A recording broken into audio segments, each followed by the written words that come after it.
Hello everyone, welcome to my YouTube channel. నేను మీ చిన్న. ఈరోజు ఈ వీడియోలో సింపుల్ బ్రేక్ఫాస్ట్ చూపించబోతున్నాను.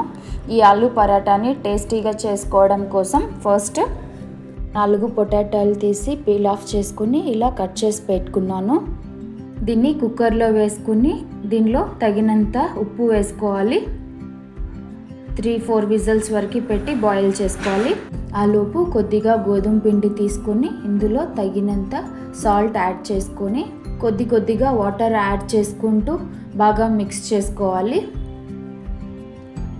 ఇలా బాగా మిక్స్ చేసుకుంటూ సాఫ్ట్గా వచ్చే విధంగా బాగా కలుపుకోవాలి. దీన్ని పక్కన తీసి పెట్టుకుందాం. బాయిల్ చేసిన పొటాటోని పక్కన పెట్టుకుందాం.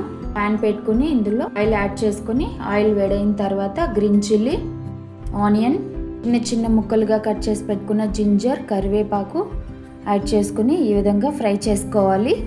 ఇలా యాడ్ చేసుకున్న తర్వాత తగినంత సాల్ట్, పసుపు, చిల్లీ పౌడర్, కొరియాండర్ పౌడర్ వేసి బాగా ఫ్రై చేసుకోవాలి. ఇది ఫ్రై చేసుకున్న తర్వాత ఆల్రెడీ బాయిల్ చేసి పెట్టుకున్న పొటాటో పీసెస్ వేసి దీనిలో బాగా మిక్స్ చేసుకోవాలి. ఈ విధంగా ఇందులో కొద్దిగా కొరియాండర్ లీవ్స్ వేసి బాగా ఈ విధంగా మిక్స్ చేసుకోవాలి. ఆల్రెడీ కలిపి పెట్టుకున్న ఈ గోధుమ పిండిని ఇంకొక 1 or 2 minutes వరకు ఈ విధంగా బాగా మిక్స్ చేయాలి. మిక్స్ చేసుకుని దీనిని చిన్న బాల్స్ లాగా తీసి సపరేట్గా ఈ విధంగా పెట్టుకుందాం. ఈ పొటాటో స్టఫ్ చల్లారిన తర్వాత చిన్న బాల్స్గా ఈ విధంగా చేసుకుంటూ పక్కన పెట్టుకుందాము. మీకు ఎంత సైజులో కావాలో పొటాటో దాన్ని బట్టి ఈ చిన్న బాల్స్ని తీసుకోవాలి. ఈ విధంగా తీసుకున్న తర్వాత ఇప్పుడు గోధుమ పిండితో చేసుకున్న ఒక్కొక్క బాల్ని తీసుకొని ఈ విధంగా బొటన వేళ్ళతో నొక్కుతూ ఒక బౌల్ లాగా చేసుకోవాలి. ఇలా చేసుకున్న దాంట్లో పరాటా స్టఫ్ అనేది దీంట్లో పెట్టుకోవాలి.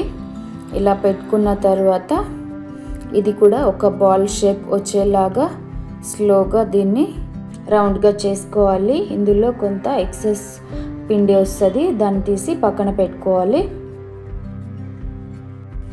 ఈ విధంగా ఎక్సెస్ ఉన్నదాన్ని సపరేట్గా తీసుకుందాము.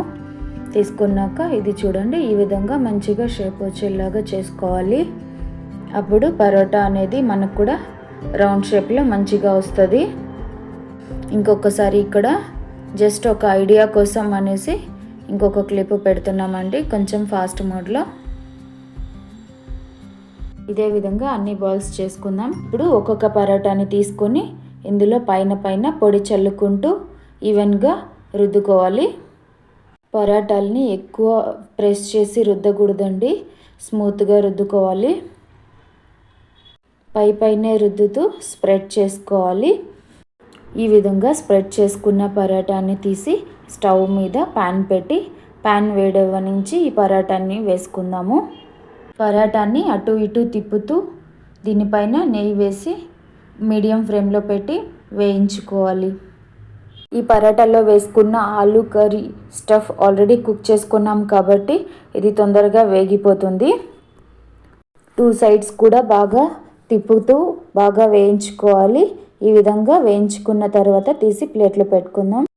ఆలూ పరాటా రెడీ అయిపోయిందండి. చాలామందికి ఫేవరెట్ రెసిపీ అయిన ఆలూ పరాటా చాలా ఈజీగా క్విక్గా ఎలా చేసుకున్నామో చూసారు కదా. మీరు కూడా తప్పకుండా మీ ఇంట్లో ట్రై చేయండి. మీకు ఎలా టేస్ట్ వచ్చిందో కమెంట్ బాక్స్లో మెన్షన్ చేయండి. మీకు కానీ నా వీడియోస్ నచ్చినట్లయితే లైక్ చేసి షేర్ చేసి తప్పకుండా సబ్స్క్రైబ్ చేసుకోండి.